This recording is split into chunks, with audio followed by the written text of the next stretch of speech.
This interview is brought to you by the Pro Fight Shop in Hollywood. Radio Rahim with the man who needs no introduction, but I'll introduce him anyway. Freddie Roach, once again, you are standing in a corner, looking across at Bradley, hearing boos when the decision is announced. Did your fighter win this fight tonight? I thought he won the fight, but it was, it was a hard fight, close fight. I thought maybe in the first round we had a knockdown, and I think that maybe cost us the fight. But we had a good referee in there, and everyone's human. I think he missed the call there. But the thing is, we had at least 3 10-8 rounds in that fight, and we heard the guy very, very severely a couple times, but he had some good rounds also. He boxed very well at moments.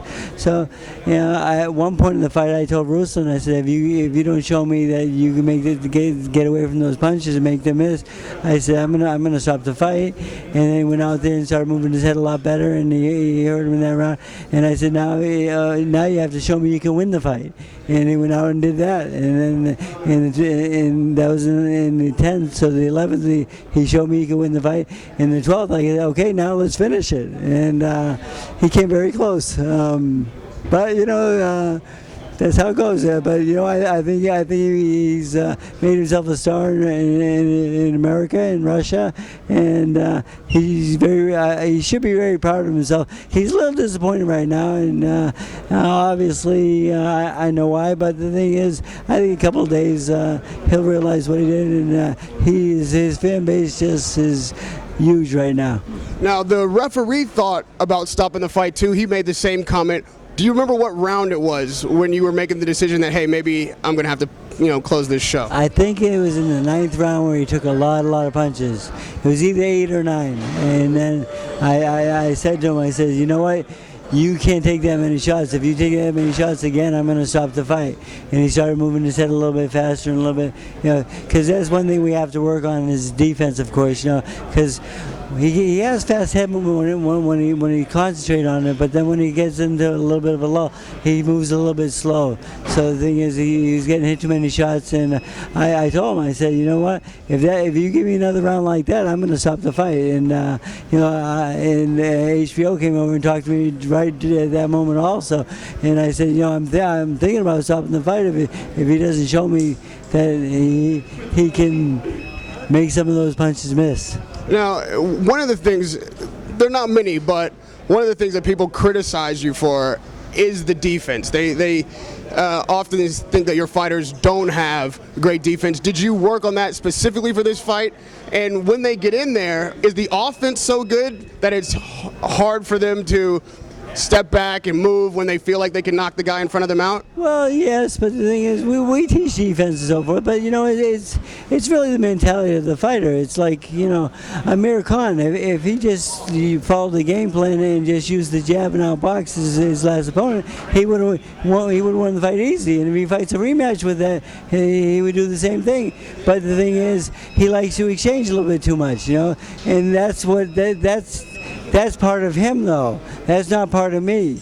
So the thing is, I can't change the mentality. Same with Ruslan. He likes to exchange. And the thing is, our plan was to catch this guy in an exchange, because when he's boxing, he has very good defense. But when he's exchanging, his chin's up in the air a little bit, and that was our moment to catch him. So that was our game plan, is to catch him during an exchange and hurt him and knock him out. So we came very close to doing that, but a little bit short. But I work with the fighters. I work completely on a boxing game plan, from defense to offense. I'm a very offensive-minded coach. I think offense wins fights and defense doesn't. But I don't ignore defense, and I don't step away from it. And I've been criticized a little bit lately because we've had a couple of close losses. But look how many big fights we've been in. I mean, these are big fights. I mean, the thing is, there's a winner and a loser. It's part of life. And you know what? Like for a while, I had 5 years, I only had like 5 losses in 5 years, and stuff like this. We were on a great roll and stuff like that. But the thing is, this is part of life. And the thing is, I'm not going anywhere, and I have a lot of passion. I'm training Shiming Zhao right now, getting ready for his fight, the Olympian. And he's a great guy, and so I'm teaching him how to fight more like a pro instead of an amateur, passive defense over. So, I still have passion for this game. I can't wait to get Pacquiao back in the gym and get him ready for his next fight. And winning and losing is part of life. And the thing is, like, if you don't think you can lose in this sport, you pick the wrong sport. No, we got to get to Pacquiao, but my last question on this fight, at least, everyone was, expecting you guys to want to exchange. That wasn't a surprise. But were you surprised that Bradley was so game, especially in the first rounds, that he was willing to jump in there and be in Provodnikov's chest? Last thing I said to Ruslan before we walked, I said, okay, the first 3 rounds is going to be really hard because he has something to prove. He's going to try to prove something here because his last fight, a lot of people thought he lost. So he had some. I thought that he was going to come out and try to use his muscle and strength. He's very proud of the way he looks, so forth. And I knew it was going to be a hard fight at first, but I knew that would be our moment to catch him in the exchange. It would be the best moment. I thought we were going to knock him out within the first 2 rounds, to be honest with you. I thought that was our best chance because I felt he had trouble making the weight. He was on the treadmill a long time yesterday, trying to make weight and so forth. He was sweating coming to the weigh-in, so I thought our opportunity was going to be early. Yes. Now you brought up Manny Pacquiao. This is another fight where it was so toe-to-toe, so much punishment exchanged. When do you think Manny should step in the ring again? Is September early enough, or given your druthers, would you have brought him in earlier? He wanted to fight in April, and I called Manny. I said, Manny, I don't want you to fight in April. I think it's too soon. I said, that knockout was a severe knockout. Obviously concussions are very popular in sports nowadays. We know a lot more about it with the football players and hockey players and so forth. So I wanted him to take more time, and I told him, I said, I think September is going to be a better day for you. So he fought me for a little while, but I won the argument, and he told me, okay, that September, he'll wait till September, and he's been checked out by the doctors. He's 100% fine.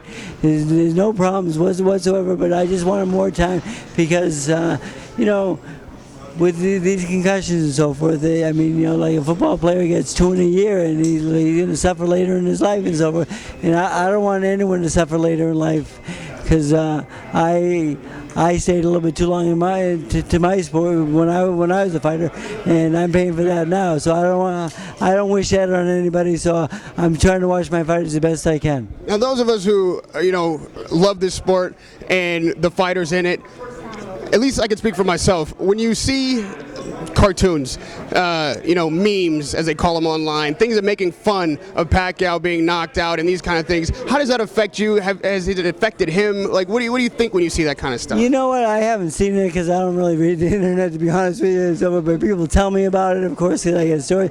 But it shows you how vicious people really can be. They say boxing's a vicious sport, but these guys are 10 times as bad. But you know what? It's a human nature and so forth, and it's low class, and it shows where they're really coming from. I can't say what they are. Last question. Yeah. Now, as far as Pacquiao's next opponents, obviously there's the Marquez 5 possibility, but when there's a Rios out there, do you think that he should take a tune-up fight before getting back in there with such a heavy hitter? No, don't take a tune-up fight. We'll fight the rematch right away. Where else is he going to make $10 million for a fight? He has nowhere to go. He can't make $1 million with any other opponent in the world. He has to fight us. And you know what? It's a great fight. And I think he got a little lucky last time. We were fighting a great fight. I thought maybe he was fighting one of the best fights ever. But the thing is, he ended it well. Congratulate him. He's a very smart fighter. But the thing is, revenge will be sweet. Freddie Roach, you're always candid, always honest, gives me plenty of time. Thank you so much. Radio Rahim with Freddie Roach.